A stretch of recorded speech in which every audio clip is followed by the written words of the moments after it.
Hey YouTube, just an update. Got the badging done and the rocker panel moldings installed on the 68. Just finished it up, so I've got the 390 badge on it and the Mustang script. Just got it taped because I didn't have access to the backside. And these are my original 68s rocker panel moldings. Got these at the Ford Nationals a couple of years ago.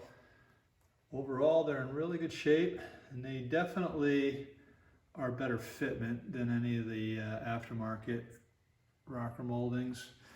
You can see the joints nice and tight. See, some of these can have some pretty bad gaps, but they came out pretty well.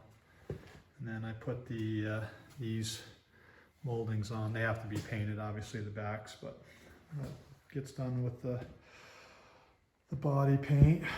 So I showed you the back end as far as the rear tail light and bumper fitment.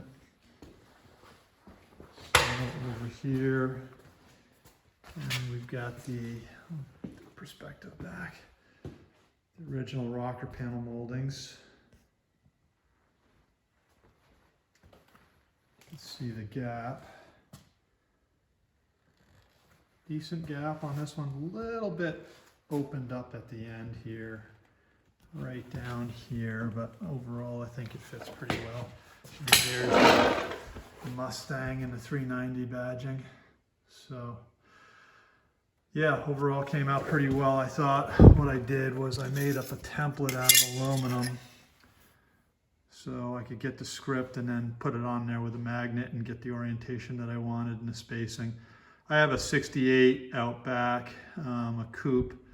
It's pretty rough shape, but some of the dimensions I pull off of that. Slightly different orientation. The original, I think, had it more at an angle, and I just kind of preferred it looking like this. So anyway, just giving you guys an update. I think that's it for the exterior trim on this car. I don't think I have anything more to do on it, so I'm gonna hopefully start taking it apart and getting into some of the finish welding, and then hopefully get it sandblasted and start going to paint. Anyway, hope you guys are safe and well. Thank you.